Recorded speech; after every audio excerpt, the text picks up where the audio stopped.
In this video, ipapakita ko sa iyo kung bakit kailangan mo ng maraming variation of content in this new Meta Ads update.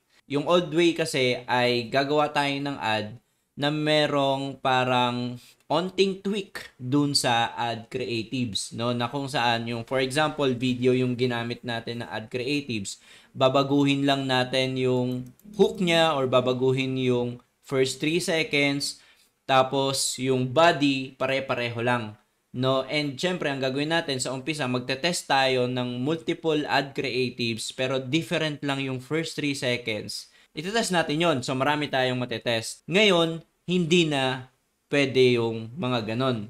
Ang importante ngayon, ideally, ay meron kang ads tapos may different variation talaga ng content. So as you can see in this example, imbis na pare-parehong square, ngayon, dahil sa bagong update, importante na yung square maging circle naman, maging triangle naman, maging star naman, parang ganon. Kasi nga, different variation. And I'm going to show you why you need that kind of strategy. For context, meron kasing article na actually last year pa to nilabas na article from Meta, pero ngayon lang siya nagro-roll out. No, ngayon lang na-apply sa iba't ibang country or parang ganon. Actually, last week na-apply.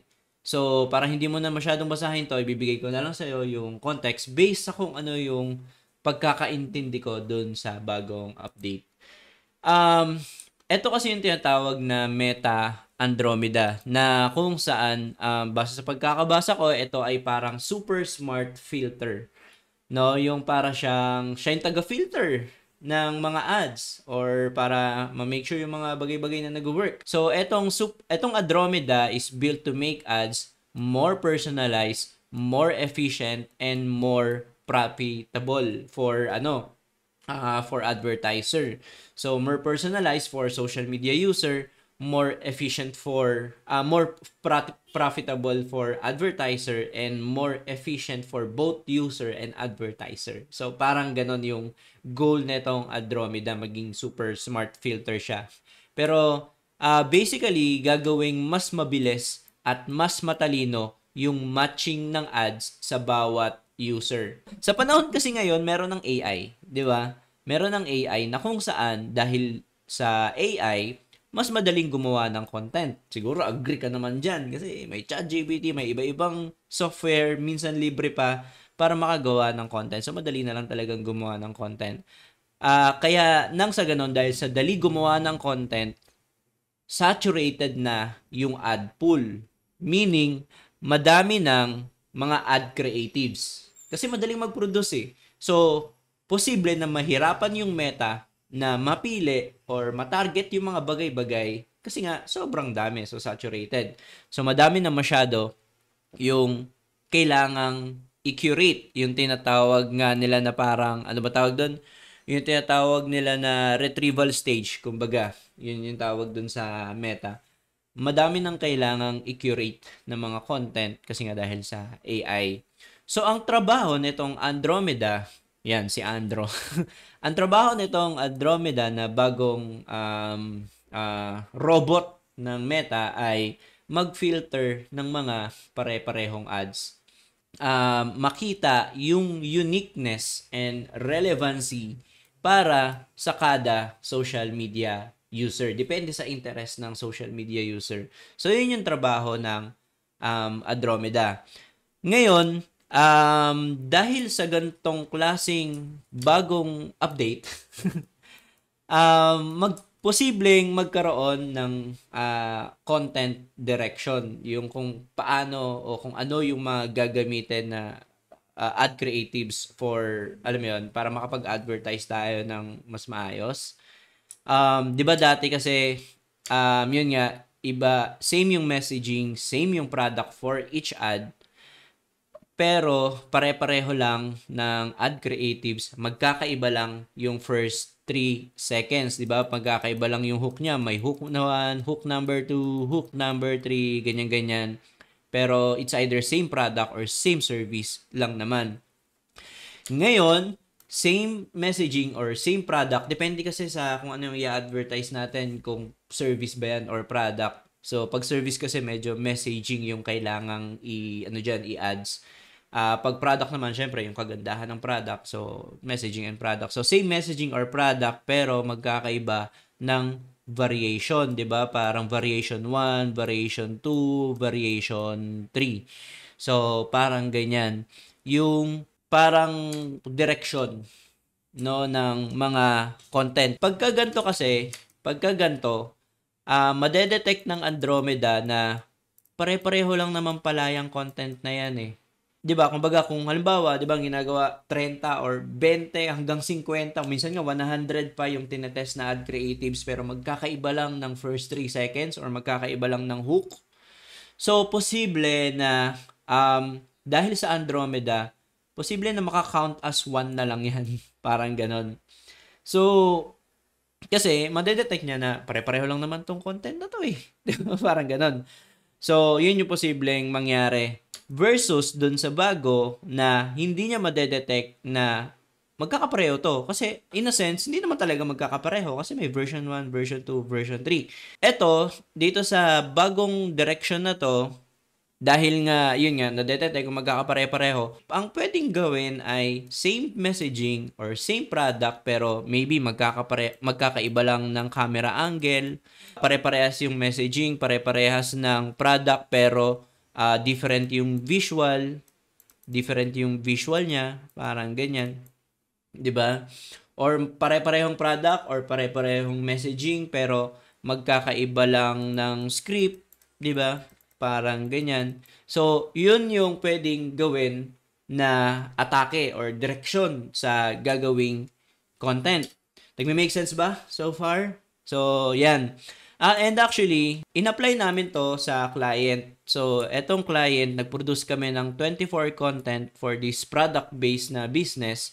And tinry namin tong content direction. Actually, tinry na namin to, tapos tsaka ko lang napagtanto na ito pala yung bagong update. So, sakto pala yung ginagawa namin or sakto yung, tinatry namin na direction.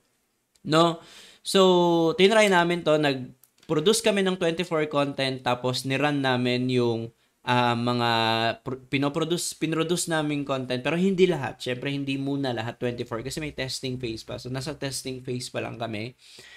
Ngayon, nag-run kami ng ads tapos eto na siya so far. I think wala pang 1 week to. So, pero papakita ko lang sa inyo yung structure na ginawa namin for this specific na client. So, parang ganun yung ginawa namin. Dito lang, multiple ad set. Pero yun nga, isang ad set. Pare-parehas lang ng product, pare-parehas ng messaging, magkakaiba lang ng angulo. It's either angulo, visual, or script. So, ganun yung ginawa namin. Pero may iba-iba silang offer. May mga promotion, ganyan-ganyan. Kaya, iba-ibang ad set. So, parang, yun nga, iisang ano lang, ito, kunyari, leche plan lang, pero iba-iba lang ng creatives, iba-ibang variation. Tampipi lang, or yung nasa box, pero iba-ibang variation. Pang reseller, pero iba-ibang variation ng ad creatives. So, ganun yung ginawa namin. Para mas maintindihan mo maigi, parang ganito yan. So, merong isang product lang, tapos nagpakita kami ng visual, isang product lang pero iba-ibang creatives. Hanggang 3 lang muna kasi tinetest pa lang namin. Wag muna yung bombarded na 100 agad, di ba? Parang ganun. 3 muna. Unti-untiin lang natin. So, isang product, tapos, yung leche flan for example, tapos meron kaming content for main product. Pinapakita lang namin yung kasarapan ng leche flan. Tapos, next variation of content, pinapakita namin kung saan pwedeng gamitin tong leche plan. Tsaka mga testimonial or isang testimonial kung ano yung lasa talaga. Direktang feedback ng customer. Ganon din naman sa ibang product or sa ibang offer, which is yung tampipi, yung nasa box. Main product, best use for, tsaka testimonial. Doon din naman sa pagiging reseller kasi pwede nalang i-resell yung product, no? I-promote yung pagiging reseller, paano maging reseller, and yung history ng company for credibility. So, ganyan yung ginawa naming direction for sa mga creatives na ginawa namin. At para mas magkaroon ka ng idea, Eto yun, no? So, merong product na leche plan, tapos, syempre, visual ng mga product, or visual ng product, leche plan, ito nga yung parang tinutuluan ng syrup, mga ganyan. So, parang quick 15 secondary lang siya. Then, meron din kaming best use for na kind of content na kung saan yun nga pang merienda, pagtapos kumain, or habang nag-work. So, yan. May ganyang klase kaming video. At the same time, yung mga testimonial, yun nga, paano mo i-describe ang best, leche plan, at ube. So, mga ambush interview. So, may testimonial. So, different variation. Iisa lang yung product, iisa lang yung messaging. Well, iba-ibang messaging, pero iisang product. Dito naman, iisang product lang din, yung tampipi na box. So, parang ayan yan, yung tampipi na box. Pero, iba-ibang variation ng content. Meron yung pinapakita lang namin yung buong product, visual lang to, walang kung anong kaek-ekan. Parang inopen lang yung tampipi, ano laman ng tampipi. Yon, parang quick 15 to 30 seconder na video.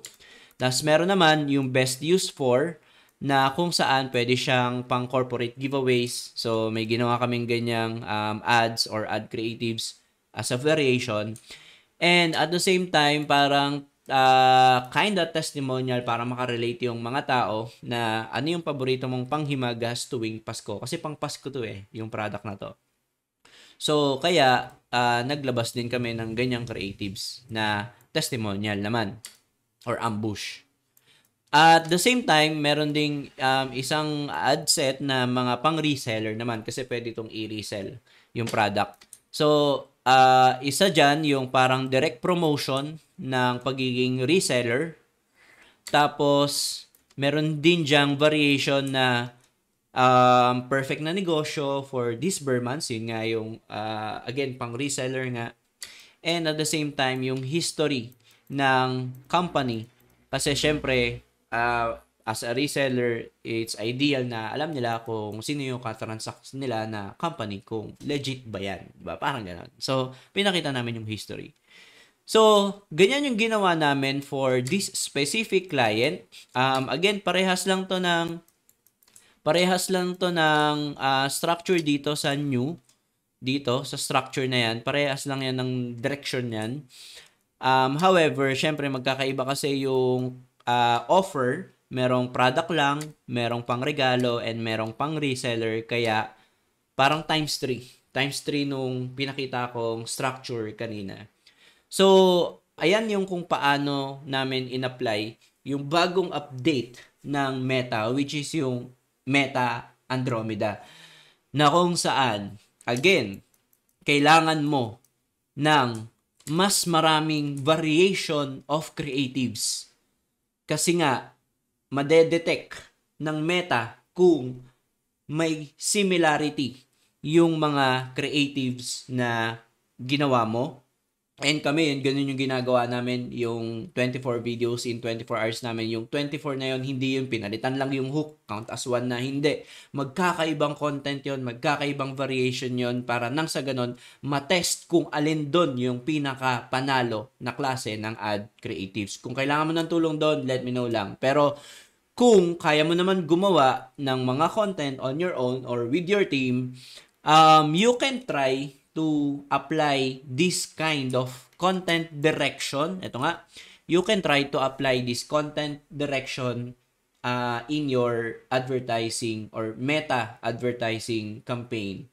Tapos, sana alam mo, magkaroon ng magandang result. Kasi syempre, di ba, ayun naman yung goal na itong Andromeda na ito, magkaroon ng efficient or maging profitable yung ads, at the same time hindi bombarding para sa mga social media user, yung balance. So sana mag-work din sa inyo. So yeah, I hope meron kang natutunan in this long format of video. Tapos balitaan mo ko kung ano mang update sa'yo, or yeah, kung yun nga, kailangan mo ng tulong, let me know lang.